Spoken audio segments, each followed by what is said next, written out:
Welcome to my channel. My name is Lisa, and in today's video, I'm going to share with you the 3 most difficult, but the most rewarding spending habits that I have learned and that I've mastered over the years.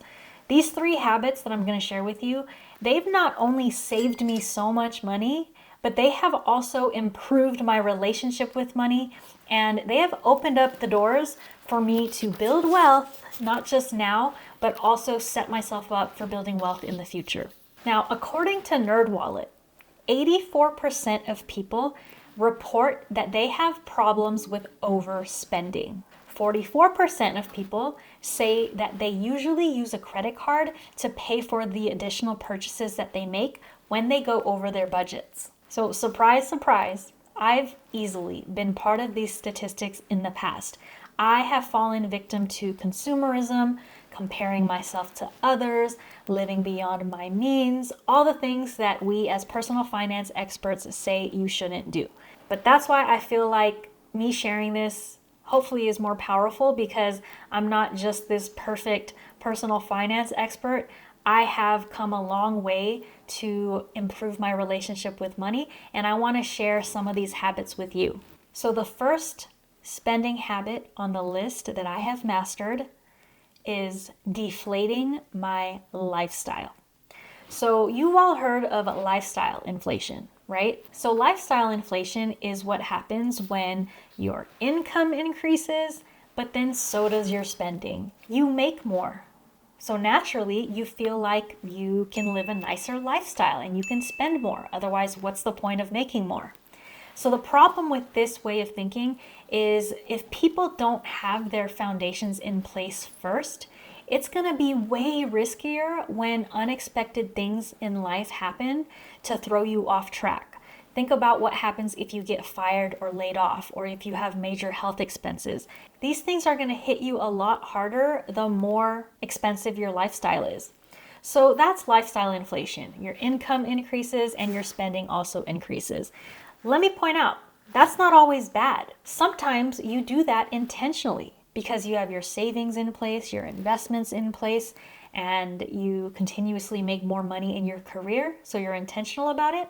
What we don't want to happen is actually called lifestyle creep. So lifestyle creep is the version of lifestyle inflation that happens when you don't even know it, you don't even realize it. So in any case, going back to this habit of mine that I mastered, which is the habit of deflating my lifestyle. So when you deflate your lifestyle, you are consciously choosing to spend less money than you're able to. You have money, you're capable of spending it, but you're intentionally spending less. For some people, this can feel almost impossible at first. You have this certain lifestyle that you love living, and if you reduce that lifestyle in any way, it's going to make you feel like you're going backwards in life.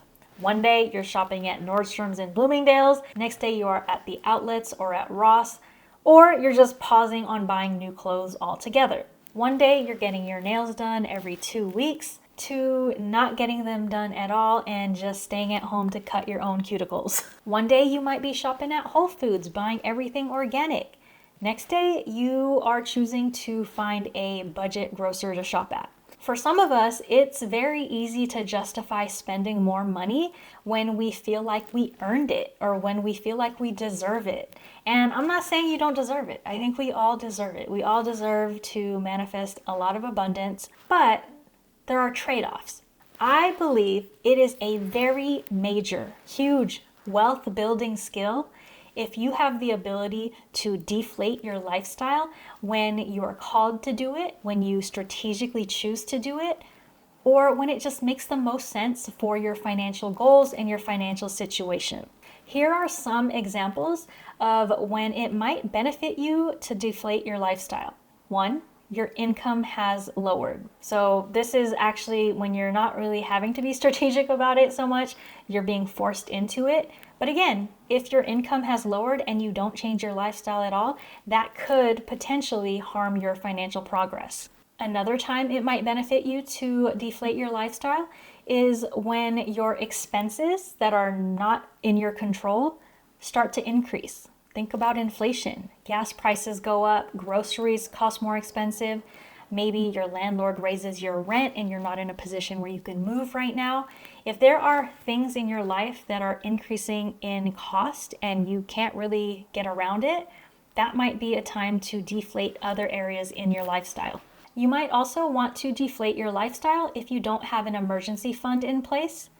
You might want to deflate your lifestyle if you have savings goals that are your top priority. Let's say you need a new car because yours is going to soon be on the outs. Or maybe you know you're going to be moving in a year or two and you need a chunk of money for that. You also might want to consider deflating your lifestyle if you know that your day-to-day expenses are going to be increasing in the near future. Biggest example I see for this is when people are about to have children. So for me, there have definitely been times in my life when I was forced into deflating my lifestyle. For some of the things I mentioned earlier, my rent increased, or I had an unexpected emergency that drained all of my savings. So I really had no choice then to decrease my lifestyle and deflate my lifestyle. At the time, in my 20s, I would say that it was very embarrassing. I didn't like to feel cheap or to look broke to others or to look like I can't hack it myself in adulthood. But looking back, I was definitely focused on the wrong things. Clearly, I cared more about how I appeared to others than my own feeling of financial security, and I just don't think that way anymore. Over the years, I've learned how to use this strategy of deflating my lifestyle as a tool towards building wealth. I think it's a privilege to be able to deflate your lifestyle because for some people who don't make enough money, they can barely cover the bare necessities of life, like food and shelter. So it's probably harder to use this strategy. But for those of you who have room in your budget to deflate your lifestyle a little bit, it can be very beneficial for your financial future. So I'll give you a real example that I did in my own life. So around 2017, 2018, I was making really good money and I had gotten to a place where I didn't have any debt. I had these big goals to buy a home. It was going to be my second home that I ever bought, and I was going to use that home as an investment. At the time, I was locked into a lease where my rent was super expensive because I had inflated my lifestyle. So in the meantime, when I couldn't get out of the lease or move immediately, I focused on other areas. I started going out less. I started getting my nails done less. I picked a bunch of other discretionary items that I could cut out of my budget or change and reduce in some way. After a few years, I saved enough to put a down payment on a 3-bedroom house, and then I rented out the 2 other rooms. So I had gone from living alone, because I thought that's what you're supposed to do to look like a badass in your 30s, to living in a house with 2 other people. It became my priority to house hack to save as much money as I could on mortgage and rent, and to use that money that I was saving towards more saving and investing. So it was really a conscious decision that I had to make, but deflating my lifestyle allowed me to build wealth, and I continue to do so. So here are just a couple of examples of things I did to deflate my lifestyle temporarily when I was prioritizing these financial goals. So I actually stopped getting my nails done, and I ended up buying a nail kit and nail polish to do my own nails. And I was able to buy all of the equipment and a bunch of different colors of nail polish for less than what it would cost to get my nails done one time at the nail salon. I also used to get eyelash extensions all the time, and I would have to get fills every 2 to 3 weeks. And if y'all have ever gotten eyelash extensions, you know how expensive they are. So I made a shift and I started using Lashify and sometimes mascara. So even though I have to buy product and Lashify can actually be a little bit pricey, I calculated that it is way cheaper on a monthly basis than getting the extensions and the fills that I used to get regularly. Now, side note, you don't have to give up the same things that I did.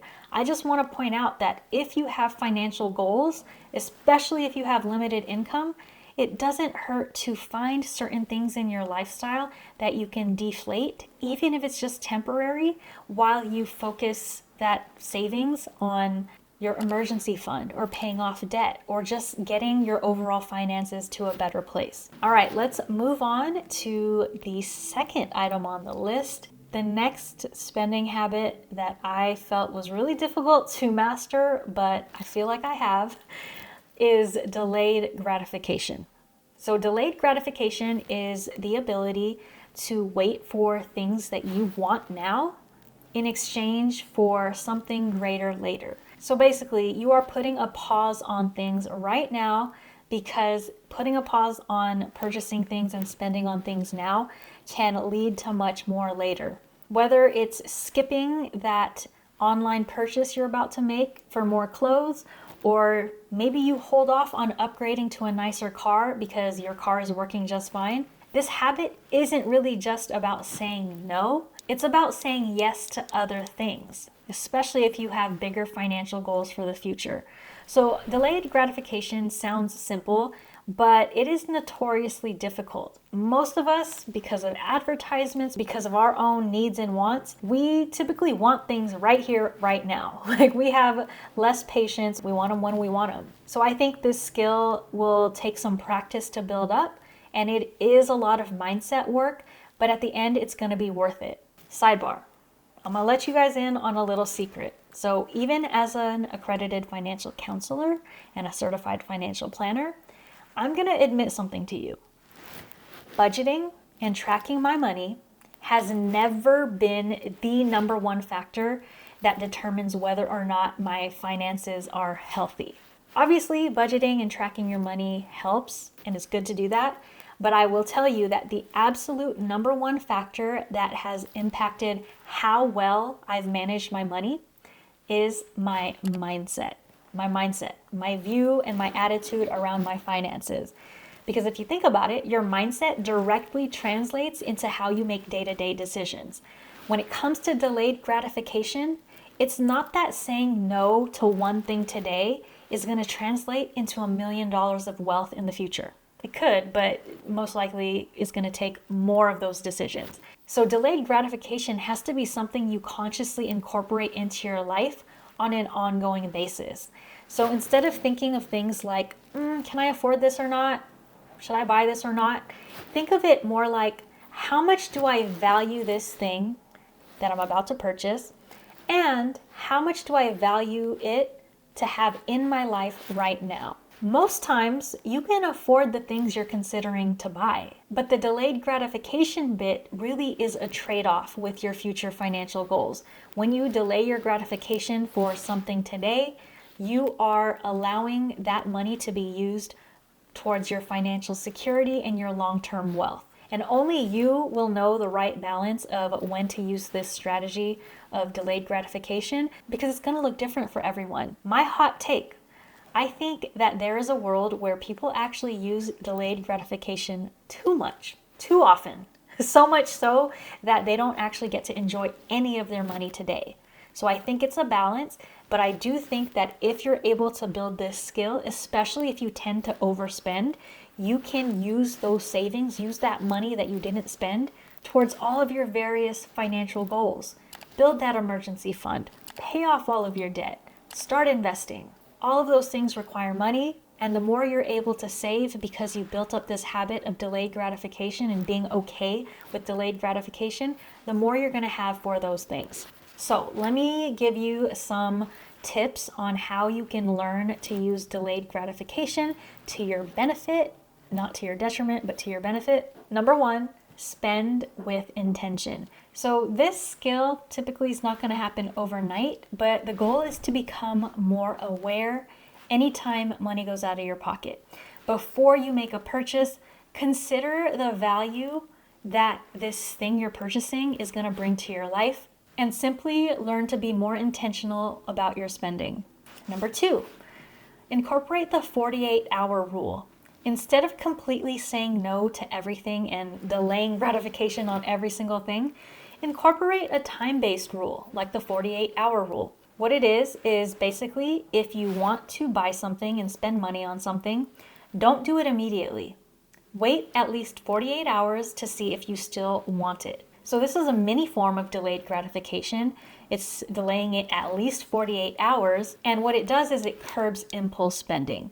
So even if 48 hours later you decide you still want it and you don't want to delay your gratification any further, then you can make the purchase, but at least you've thought it through a lot more than purchasing it based off of a 1-second impulse decision. And number three, In terms of incorporating delayed gratification, my tip is to visualize. So I just got done talking about mindset work and how important that is when it comes to your finances. If you want financial security in the future, you should visualize it. What would it feel like? What would it look like to know that if you lost your job, you have an emergency fund to get you by for 6 months, for 12 months.